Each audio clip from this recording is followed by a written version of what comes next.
தமிழக வெற்றி கழகத்தினுடைய முதல் கைது நடவடிக்கையே தோல்வியில முடிஞ்சிருக்கு.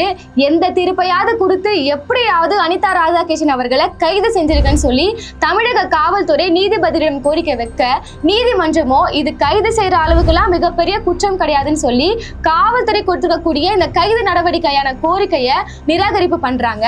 இதன் விளைவாக அனிதா ராதாகிருஷ்ணன் அவர்கள் ஜாமீனில் வெளிவருகிறார். ஜாமீனில் வெளிவந்ததும் 5 மணி நேர காவல்துறை விசாரணையின் போது என்னை திமுகல இருந்து நீங்க ராஜினாமா பண்ணிட்டு தாவேக்கல வரணும்னு சொல்லி காவல்துறை வந்து எனக்கு அழுத்தம் கொடுச்சுன்னு சொல்லி மிகப்பெரிய ஒரு குற்றச்சாட்டு அனிதா ராதாகிருஷ்ணன் முன்னெடுத்து வச்சிருக்காரு. இந்த விசாரணையின் போது இறுதியாக நீதிமன்றம் என்ன தீர்ப்பு கொடுத்திருக்காங்க, இந்த வழக்கின் பின்னணி குறித்தான அனைத்து தகவலையுமே இந்த பதிவுல விரிவாக பார்க்கலாம். அப்படி என்ன ஒரு அவதூறா பேசியிருந்தாருன்னா, இப்ப சமூக வலைதளங்கள்ல எல்லாருமே முதலமைச்சர் அவர்களோட ஒரு குறிப்பிட்ட நடிகையை ஒப்பிட்டு, அதுவும் அவரோட பிறந்த நாள் அன்று ஒரு புகைப்படம் வெளியாச்சுல, அதை பத்தி தான் எல்லாருமே பேசியிருந்தாங்க. அது தொடர்பான ஒரு கருத்தை அவர் சொல்லியிருந்தாரு. அதை தாண்டி முதலமைச்சர் அவர்களை அவன் அப்படின்ற ஒரு வார்த்தையை யூஸ் பண்ணியிருந்தாரு. இப்படி ஒரு மக்களால் தேர்ந்தெடுக்கப்பட்ட ஒரு முதலமைச்சரை ஒருமையில பேசுறது, அவன் சொல்லி பேசுறது எல்லாமே தவறான ஒரு விஷயம் தான். இதுக்கு நீங்க வழக்கு போடக்கூடாதுன்னு சொல்லி யாருமே சொல்லல. வழக்கு போடுங்க, ஆனா கைது செய்யும் அளவுக்கு நீங்க போறீங்கன்னா இது வந்து ஒரு அராஜக நடவடிக்கையா பார்க்கப்படும். ஏன்னா இதுவரையுமே தமிழ்நாட்டுல பாத்தீங்கன்னா எவ்வளவோ பேர் வந்து ஆட்சி செஞ்சிருக்காங்க. ஒவ்வொரு ஆட்சி காலங்களையும் நேரடியாக வந்து இப்ப ஆண்டு கொண்டிருக்கக்கூடிய இந்த அமைச்சர்களை வந்து பல பேர் எதிர்கட்சி தரப்புல இருந்து எல்லாருமே யூடியூபர் உட்பட எல்லாருமே அவதூறா பேசுவாங்க. ரொம்ப கோவம் வந்தா ஒருமையில பேசுவாங்க. அப்பெல்லாம் இந்த மாதிரியான ஒரு நடவடிக்கை என்பது பாயிலையே. இப்ப தமிழ்நாட்டுக்கே இது ரொம்ப புதுசான ஒரு நடவடிக்கை. அதாவது ஒருமையில பேசினா, அவதூறு பேசினா அவங்க டைரக்டா கைது என்பது ஜெயலலிதா அம்மையார் காலத்துல கூட இவ்வளவு மோசமா நடக்கலன்னு சொல்லி தொடர்ந்து எல்லாருமே தனது குற்றச்சாட்டுகளை முன்னெடுத்து வராங்க. இப்ப அனிதா ராதாகிருஷ்ணன் அவர்களை பொறுத்த வரையுமே அவருக்கு முன்னாடி வந்து அவர் முன்ஜாமீனுக்கான அந்த கோரிக்கையை முன்னெடுத்து நீதிமன்றத்தை நாடி இருந்தாரு. அப்ப இந்த முன்ஜாமீன் என்பது தள்ளுபடி பண்ணப்படுது. அப்ப இதுதான் சரியான நேரம், அதான் முன்ஜாமீனை ரத்து பண்ணிட்டாங்க அப்படின்ற ஒரே காரணத்தை மட்டும் வச்சுட்டு தமிழ்நாடு காவல்துறை என்ன பண்றாங்கன்னா, அவரோட சொந்த தொகுதியில ஒரு ஆய்வுல மேற்கொண்டிருக்கக்கூடிய ஒரு அமைச்சரை வலுக்கட்டாயமாக கைது செஞ்சுட்டு போறாங்க. இதுவே தவறான ஒரு விஷயம். அவர் முன்ஜாமீன் கேட்டிருக்காரு. அதுக்கப்புறமா நீதிமன்றம் என்ன பண்ணிருக்காங்கன்னா, அவர் வந்து இப்ப 10ஆம் தேதி வந்து ஆஜராகணும்னு சொல்லிட்டு ஒரு சம்மன் அனுப்புறாங்க. அந்த சம்மன் எதற்காகனா, அவர் மீது விசாரணை நடத்தப்படும், அவர் சட்ட ரீதியாக செயல்படுத்துவாரு. சோ இந்த சம்மனுக்கு வந்து அவர் ஒத்துழைக்கல அப்படின்ற பட்சத்துலதான், நீங்க ஆஜராகல அப்படின்ற பட்சத்துலதான் நீதிமன்றம் ஒரு தீர்ப்பு கொடுப்பாங்க, அவரை கைது செய்யுங்கன்னு சொல்லி. சோ அதற்குள்ளாக இப்ப முன்ஜாமீனை ரத்து பண்ணிட்டாங்க அப்படின்ற காரணத்தை வச்சு உடனடியாக தாவேக அரசு அவரை கைது பண்ணிட்டாங்க. சரி, இந்த கேஸ் வந்து நீதிமன்றத்துக்கு போது நீதிமன்றத்துல வழக்காடிய தாவேகாவை சார்ந்த வழக்கறிஞர் என்ன பேசுறாருன்னா, இவரை நீங்க கைது செய்யாமல் விட்டுவிட்டால் சட்ட ஒழுங்கு என்பது சீர்கட்டு போய்விடும் என்ற அளவுக்கு பேசுறாங்க.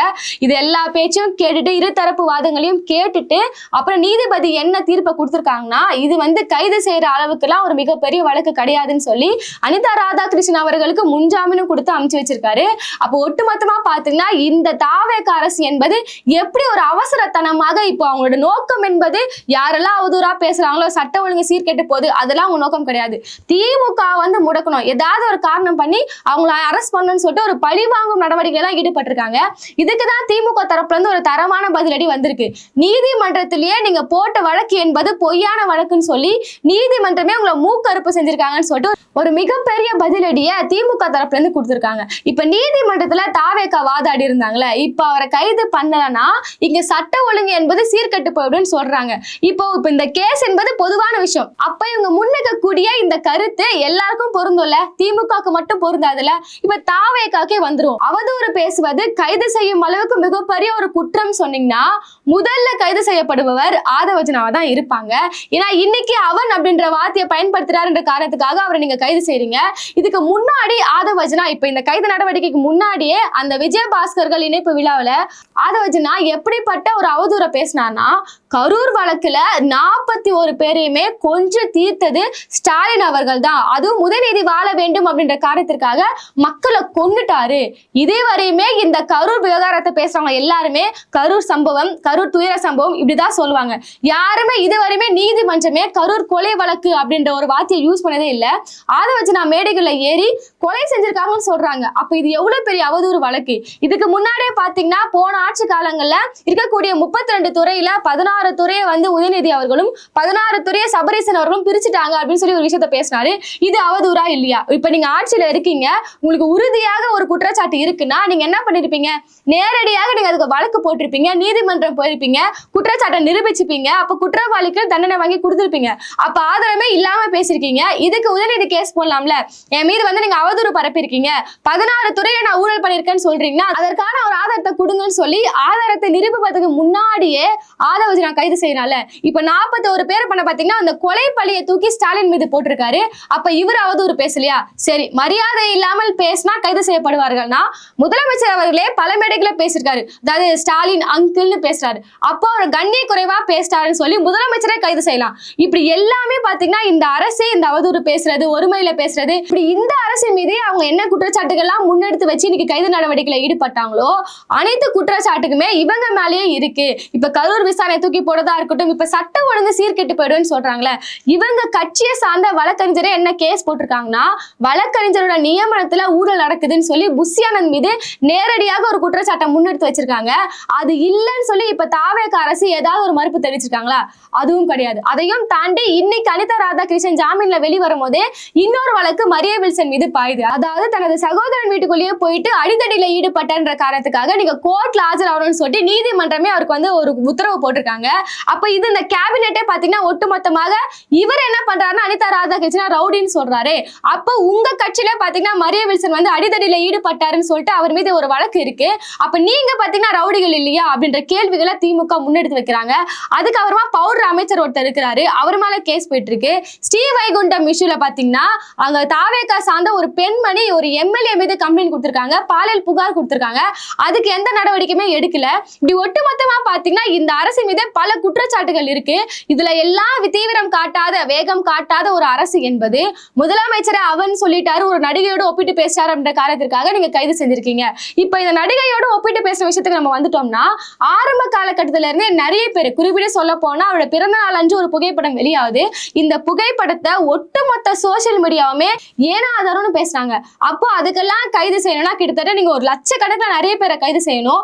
அப்போ உங்கள் அரசின் மீது, உங்க தனிநபர் ஒழுக்கத்தின் மீது ஏதாவது ஒரு குற்றச்சாட்டு முன்னெடுத்து வருதுன்னா அது இல்ல, ஆமா இல்லன்னு சொல்ல வேண்டிய ஒரு கட்டாயத்துல முதலமைச்சர் இருக்கிறாரு. ஏன்னா உங்களை எல்லா இளைஞர்களும் ரோல் மாடலா வச்சிட்டு இருக்காரு. அப்போ உங்க மேல வந்து ஒரு ஒழுக்கம் சார்ந்த ஒரு குற்றச்சாட்டு எடும்போது அதை மக்களுக்கு தெளிவுபடுத்த வேண்டிய கட்டாயம் உங்களுக்கு இருக்கு. இதுவரையுமே நீங்க அதை செய்யல.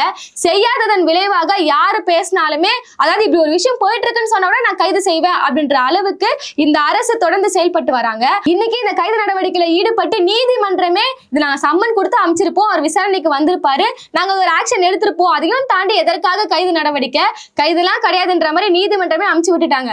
இப்ப இந்த அரசு இதன் மூலியமாக என்ன செய்தியை சொல்ல வராங்கன்னா, யாராவது விமர்சனம் அப்படின்ற வார்த்தையை வந்து தாவேக அரசின் மீது நீங்க எடுத்து வச்சாலே நீங்க கைது நடவடிக்கை அப்படின்ற ஒரு அராஜக நடவடிக்கையில ஒரு எச்சரிக்கை விடுக்க பாக்குறாங்க. இதுக்கு முன்னாடி நம்ம நேரடியாக ஒன்றிய அரசு மோடி அவர்களை பார்த்து பல்வேறு விமர்சனம் பண்ணியிருக்கோம். சோ அந்த அளவுக்கு ஒரு சென்ட்ரல் கவர்மெண்ட் அளவுக்கு நம்ம நேரடியாக தனது குற்றச்சாட்டுகளை விமர்சனம் முன்னெடுத்து வைக்கும் போது கூட வராத அச்சம் என்பது இன்னைக்கு முதலமைச்சர் விஜயை பார்த்து ஏதாவது விமர்சனம் எடுத்து வைக்கணும்னா எல்லாருமே அச்சப்படணும், பார்த்து பேசணும் அப்படின்ற அளவுக்கு இந்த அரசு ஒரு கிரிட்டிக்கலான ஒரு சிச்சுவேஷனை உருவாக்கி வச்சிருக்காங்க.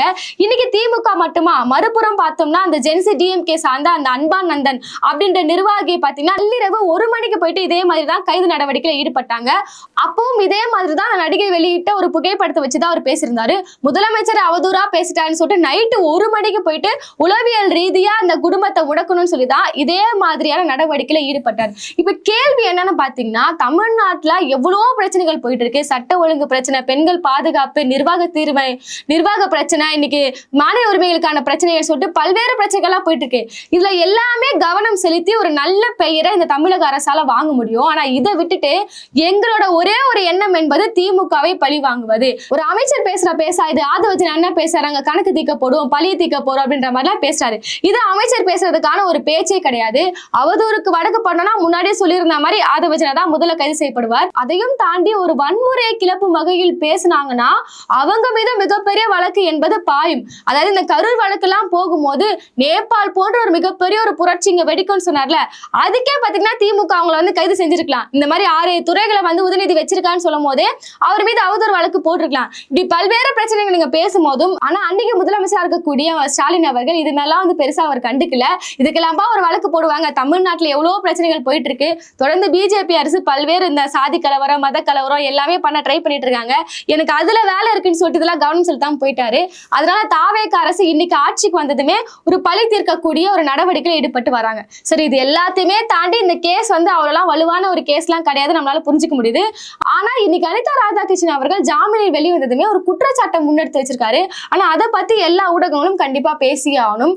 நான் வந்து ஒரு காவல்துறையில ஒரு 5 to 6 மணி நேரமா நான் விசாரணையில் இருக்கும்போது உயர் காவல்துறை அதிகாரிகள் என்ன திமுக இருந்து ரிசைன் பண்ணிட்டு தாவேக என்னங்கன்னு சொல்லி என்ன வற்புறுத்தினாங்க அப்படின்ற குற்றச்சாட்டை முன்னெடுத்து வைக்கிறாங்க. இதற்கு வந்து நிர்மல்குமார் என்ன சொல்றான்னா, அவரே ஒரு ரவுடி, அவரே ஒரு கட்ட பஞ்சாயத்து பண்றவரு, அவர்லாம் விஜய் அவர்கள் காலில் வந்து விழுந்தா கூட நாங்க சேர்த்துக்க மாட்டோம்னு சொல்றாரு. அப்ப இதுவரையுமே அதிமுக இருந்து வரக்கூடிய எம்எல்ஏக்கள் எல்லாருமே விஜய் அவர்களை காலில் விழுந்துதான் சேர்ந்தாங்களா அப்படின்னு ஒரு கேள்வி இருக்கு. இப்போ நீங்க ஒரு குற்றச்சாட்டை அவர் முன்னெடுத்து வைக்கிறாரு, ஆமாவா இல்லையா, இததான் வந்து ஒரு அரசு என்பது விளக்கம் கொடுக்கணும். இன்னைக்கு நீங்க அமைச்சரா ஆயிட்டீங்க, இன்னைக்கு நீங்க ஒரு சட்டமன்ற உறுப்பினரா இருக்கீங்க, ஒரு பொதுப்பணித்துறையில இருக்கீங்க.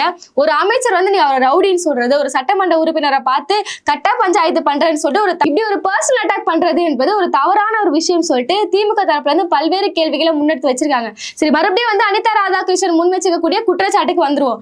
அவர் என்ன சொல்றாருன்னா, இந்த 5-6 மணி நேரம் விசாரணையில என்ன ரிசைன் பண்ணுங்க, தாவேக்கால வந்து இணைஞ்சுக்கவும் சொன்னான்னு சொல்லி அவர் ஒரு குற்றச்சாட்டை முன்னெடுத்து வைக்கிறாரு. இப்போ இது உண்மையா பொய்யா அப்படின்ற விவாதத்துக்கு தான் வரப்போறோம். இதுவரையுமே தாவேக அரசு எந்த ஒரு குதிரை பேரமும் பண்ணல, எந்த ஒரு மாற்று கட்சியை சேர்ந்த நபர்களும் இங்க வரலன்னு சொல்லியிருந்தீங்கன்னா இதெல்லாம் நடக்கிற காரியமாக்கா நம்ம யோசிச்சிருக்கலாம். ஆனா இப்ப அதிமுக நிறைய எம்எல்ஏக்கள் ராஜினாமா பண்ணிட்டு வராங்க. இதுக்கப்புறம் வந்து எஸ்பி வேலுமணி தலைமையில நிறைய பேர் உள்ள வரப்போறாங்கன்ற செய்திகளும் வந்துட்டு இருக்கு. அதையும் தாண்டி வைகோ அவர்கள் நேரடியாக சொன்னாரு, ஒரு கட்சி தலைவர் கிட்டயே போயிட்டு உங்க எம்எல்ஏக்களை ராஜினாமா பண்ண வைங்க, நான் ஜெயிக்க வைக்கிறேன்ற அளவுக்கு முதலமைச்சர் பேசியிருக்காரு. இது எல்லா விஷயமும் பார்க்கும்போது இதுவரையும் அவங்க ஹிஸ்டரி எடுத்து பார்க்கும்போது இப்படி எம்எல்ஏக்களை வந்து தன் வசம் இழுப்பதற்கான அந்த ஹிஸ்டரி அவங்க கிட்ட இருக்கா இல்லையான்னு பாத்தீங்கன்னா இருக்கு. அதனால ஒருவேளை உண்மையா இது நடந்திருக்க கூடுமோ அப்படின்ற வகையில எல்லாருமே பேசிட்டு வராங்க. இன்னைக்கு ஒட்டுமொத்தமா பாத்தீங்கன்னா அனிதா ராதாகிருஷ்ணன் அவர்கள் மீது போடப்பட்ட வழக்கு என்பது இது ஒரு கைது நடவடிக்கைக்கான ஒரு வழக்கு இல்ல, இது ஒரு அவதூறு கேஸாவே முடிச்சிடலாம்னு சொல்லிட்டு நீதிமன்றம் தீர்ப்பளிச்சிருக்காங்க. தாவேகா பொறுத்தவரையுமே ஏதோ ஒரு வகையில நம்ம திமுகவை அட்டாக் பண்ணிட்டே இருக்கணும், அவங்க மீது அச்சுறுத்தல் கொடுத்துட்டே இருக்கணும்னு நினைக்கிறாங்க. திமுக பொறுத்தவரையுமே இது எல்லாத்துக்குமே ஒரு சட்ட ரீதியான ஒரு பதிலடி கொடுத்து தான் வராங்க. பொறுத்திருந்து பார்ப்போம். இன்னைக்கு அனிதா ராதாகிருஷ்ணன் அவர்கள் வந்து இன்னைக்கு கைதெல்லாம் கிடையாதுன்ற மாதிரி ஜாமீன்ல வெளியே வந்திருக்காரு. இதுக்கப்புறம் என்னென்ன திட்டங்களை தாவேக அரசு தீட்ட போறாங்கன்னு சொல்லி பொறுத்திருந்து தான் பார்க்கணும்.